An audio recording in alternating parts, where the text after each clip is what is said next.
Okie dokens, these are 4 of my favorite vintage crochet books.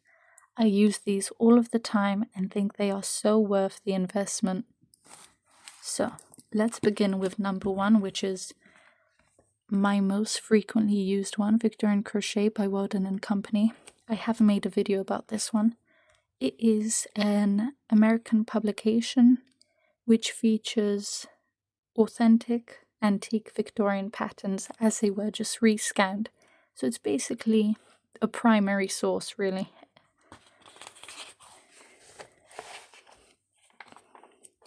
It was published in 1974, and I'll just give you some of the information here again. And this is just lovely. So in the 70s, Florence took the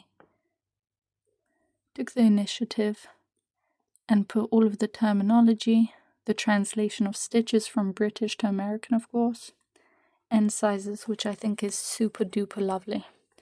The rest of it is authentic Victorian British patterns.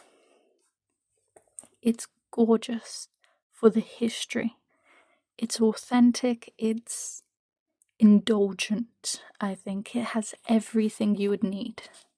I mean, things which have kind of come out of fashion, like hairpin, and then you have just, you know what, a variety of techniques, plenty of techniques. Let me show you one.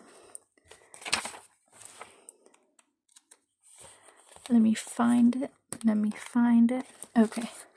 So things like these Rocco laces, or lace using molds. I think that's more accurate. So you'd get metal molds and then crochet around them to create these lovely designs. Some of these, the interlocking ones, are just crochet, but these are molds.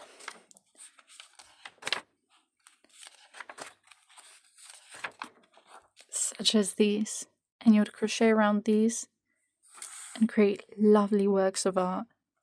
Things like these are sort of lost today, in my opinion. And just seeing all of this, all of the engravings, everything completely as it was, that in itself is just more than you would need.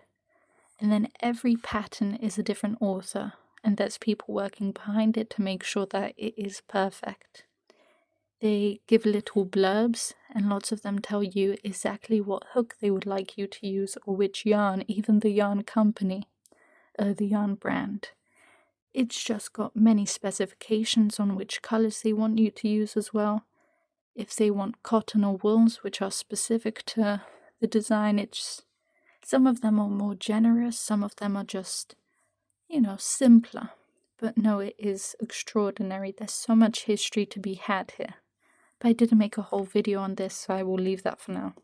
But it is definitely worth it. If you can get it for a good price, it's beautifully worth it. Now, Heritage Crochet, an analysis by Mary Conway. Absolutely beautiful author. She had some comedy, she has so much history condensed into here. It's not very expansive, but there's a lot of it. And it's just multiple topics. Very interesting. This was published in 1987. And the contents.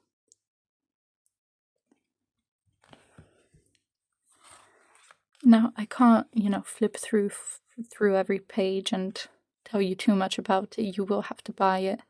Just I want to be respectful. But there is so much information to be had. I've highlighted everything which I thought was like, wow, this is perfect for my research. She gives you the origin of crochet, important historical figures, places to lead you to more information. It's extraordinary. She writes about the Irish famine and how it helped women, men, and children to get their own income, even flee to America and start a new life there, which is incredible. There's a few original patterns in here at the end. which is very nice. And of course I reference this to see the crochet hook pages, as I love my old crochet hooks. It gives you so many types of crochet, and crochet was an imitation of different laces as well, so it's gorgeous seeing the comparison as well. And then down here are some braids which would be crocheted upon, and this is featured in that Victorian crochet book. The original patterns for this kind of work is in there. Super, super gorgeous work in this. Different types of crochets to learn. This is what really got me into the history of crochet. See the molds here? Gorgeous. And the original patterns in that book again. So it is a secondary source, so you would want to cross-examine it with other sources, because it could be a bit outdated. But nevertheless, it's so full and rich of history. It's very much worth it. I think I paid maybe £7 for this. Oh, these are the hooks that I've collected so far, and a few more that I need, and the hairpin, of course. Would love to do that. I've got that, I've got that, I've got that.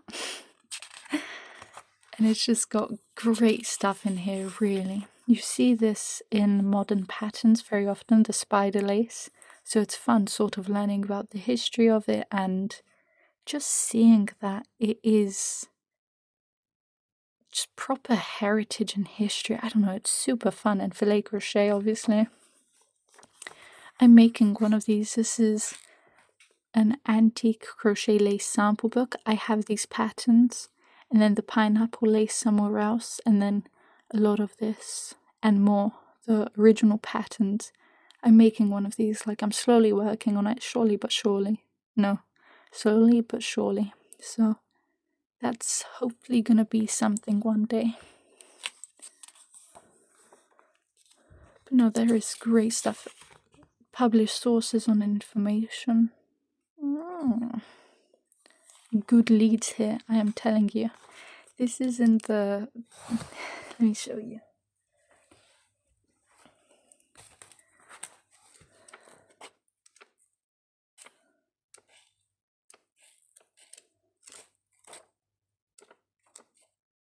I know they're in here. I know it. I've looked through this book so many times. I know it. But where is the question?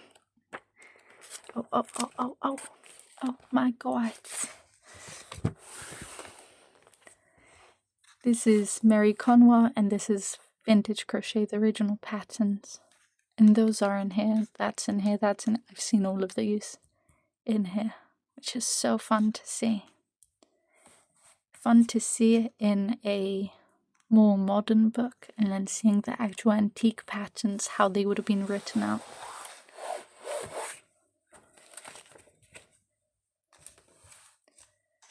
But this is definitely a book to look into if you love the history of crochet. This is it. This is where you learn it.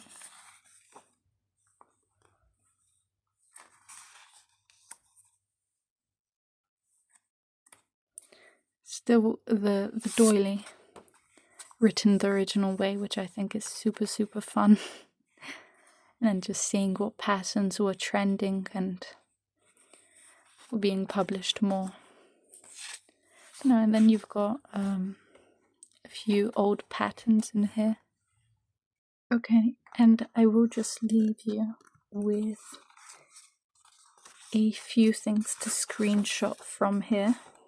It just has patterns, which is very lovely. But all of the references here, in case you want to do any follow-up research.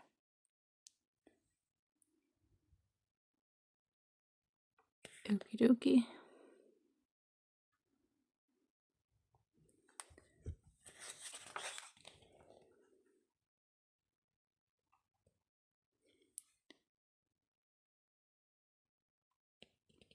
Perfect. Some of the patterns you can find on the Antique Patterns library, which is very nice.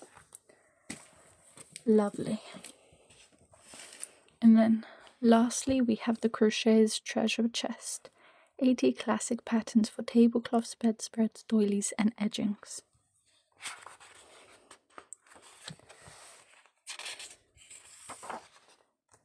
This was published in 1988. Perfecto, and the contents.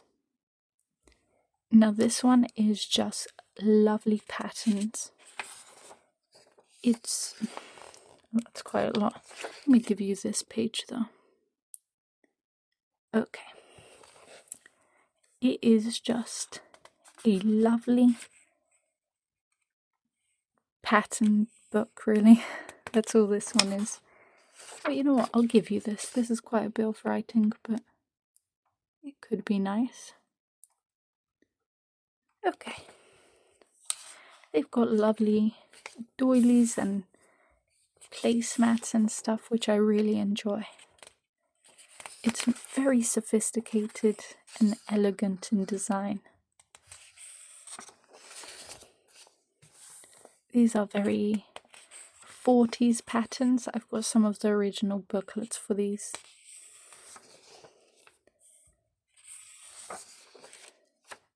But again, this is just really lovely, sophisticated patterns, which, if you're into this stuff, I mean, how could you not be? When your panties have to get a bit wet with that, don't they?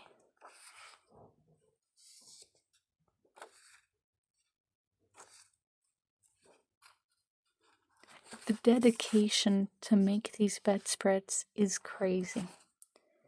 I know this one is gorgeous. If you've seen Why Women Kill, in the last episode of season 1, when the girl, the one who's getting abused, right, she hides under the bed, they have one of these. Absolutely gorgeous. My favorite pattern. And I think this is a Victorian quilt pattern as well. Anyway, the dedication is crazy. Usually it's multiple people making it, but regardless. I mean, these are just repeated motifs. This is coordinated madness. Just absolutely sensational patterns. Simple, right? In itself, very simple, super effective. And these are very well written. I've had no issues with them. They are very, very sophisticated in style, appearance, and in writing. Oh, the doilies, though. They are gorgeous. And they are quite larger as well, which is good. Oh, ruffle doilies were such a trend. Ugh, they are gorgeous. I mean, would I want them in my house? I'm not so sure, but just for the fun of it and technique, they are gorgeous. Absolutely gorgeous. But yeah, this one is definitely, if you have an interest in these things, it's a good buy. It's not very expensive. And definitely would keep you entertained for years. So yeah. Oh gosh, let me show you this as well. The different stitches here. Perfect. So these are the 4 books. I completely wholeheartedly recommend, if you've got a bit of money saved up. I mean, they're not expensive, but you know, they're not a big investment. But if you have some money saved up, you're thinking, what should I do with it? Get these books. This one might be the rarest, and then the others are pretty out there, you know, they're pretty good to find. But they are gorgeous. So these 2 are for the history of crochet. The primary source and the secondary kind of analysis of this, and of course other publications, but you know what I'm saying. And these 2 solely for the patterns. Very well written, very gorgeous, lovely styles. Come on. So yeah, That's my contribution to life.